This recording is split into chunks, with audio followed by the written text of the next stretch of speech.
इन्होंने तबाह और बर्बाद किया है जम्मू कश्मीर को। आज हम अगर सारी चीजें देख रहे हैं, इनकी मेहरबानी है। आज आपके पास स्टेट नहीं है, आपके पास 370 नहीं है, आपके पास 35A नहीं है, आपके पास नौकरियां नहीं है, बेरोजगार जवान है। मैं तो समझती हूँ कि ये एक बहुत अच्छी शुरुआत है। सरकार तो कोशिश कर रही है, पिछले 1.5 साल से आपने देखा होगा, अगर आप रिकॉर्ड चेक करेंगे हर लेवल पे, चाहे डिस्ट्रिक्ट लेवल हो, तहसील लेवल हो, हमारी कोशिश है इस सरकार की, जिसकी क़ियादत जनाब उमर अब्दुल्ला साहब कर रहे हैं, बच्चों को मौका दिया जाए। उनमें बहुत टैलेंट है, वो हर एक गेम को खेल सकते हैं, हर एक गेम में आगे बढ़ सकते हैं, हर एक गेम को एंजॉय कर सकते हैं, लेकिन उनको उसके लिए रास्ता जो है वो देना है। वो सरकार दे रहे हैं पिछले 1.5 साल से, जिसकी शुरुआत आज आप यहाँ पे देख रहे हैं, हॉकी टूर्नामेंट शुरू हुआ है।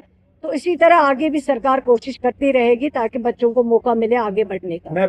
अगर आपको याद होगा, जब 19 के बाद एक PAGD बना था, जिसमें कादिसानी डॉक्टर फारूक अब्दुल्ला साहब ने कोशिश की थी कि जम्मू कश्मीर की जितनी भी पॉलिटिकल पार्टीज हैं वो एक प्लेटफॉर्म पे जमा हो और वहाँ से जम्मू कश्मीर के लोगों की हम बात करें, जम्मू कश्मीर के लोगों की नुमाइंदगी करें।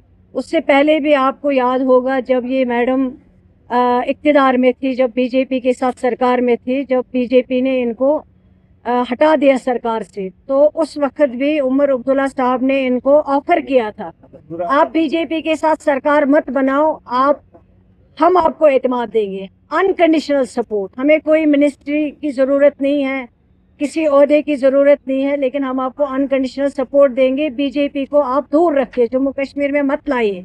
लेकिन उस वक्त इसको इक़्तिदार की भूख थी और इन्होंने वो सपोर्ट ठुकरा दिया, जबकि हमने कहा था अनकंडीशनल सपोर्ट। आपको भी याद होगा, जब उमर अब्दुल्ला साहब ने ये चीज़ उनको सामने रखी थी, ऑफर किया था, लेकिन उन्होंने ठुकराया क्योंकि वो कुर्सी पे बैठना चाहती थी। तो उसके बाद उन्होंने बीजेपी को यहाँ लाया, हमारे लिए इतने मुश्किल चीज़ें यहाँ खड़ी कर दी। आज आपके पास स्टेट नहीं है, आपके पास 370 नहीं है, आपके पास 35A नहीं है, आपके पास नौकरियाँ नहीं है, बेरोजगार जवान है, आपके हज़ारों लोग जेलों में हैं, होम आपके पास नहीं है, आपके पास बाकी जो पावर है वो नहीं है। तो अब ये आज जब फारूक अब्दुल्ला साहब फिर वापस आए, उन्होंने एक प्लेटफॉर्म पे सबको दावत दी है, सारी पॉलिटिकल पार्टीज को एक जगह जमा होके, जब 19 के बाद।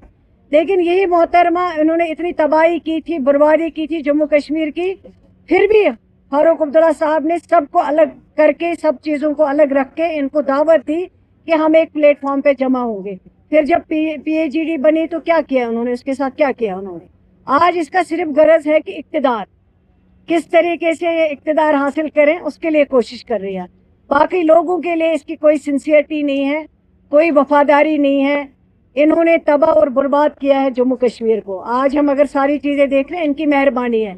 लेकिन मैं समझती हूँ, अगर जम्मू कश्मीर के लोगों की आवाज़ हम उठा सकते हैं, इनकी बात कर सकते हैं, चाहे वो स्टेटहुड हो, चाहे वो 35A की बात हो, चाहे वो 370 की बात हो, चाहे वो हमारी आइडेंटिटी की बात हो, चाहे वो हमारी शनाख्त की बात हो, उसके लिए अगर हम सब, जो नेशनल कॉन्फ्रेंस ने हमेशा चाहा कि इकट्ठे आइए, सब इसके लिए बात करेंगे, लोगों की बात करेंगे, लेकिन उस वक्त इस चीज़ को उन्होंने एग्री नहीं किया, माना नहीं। PAGD में आके भी वो PAGD से बाहर चली गई। अगर लद्दाख को दिया गया है तो जम्मू कश्मीर के लोगों का भी हक बनता है।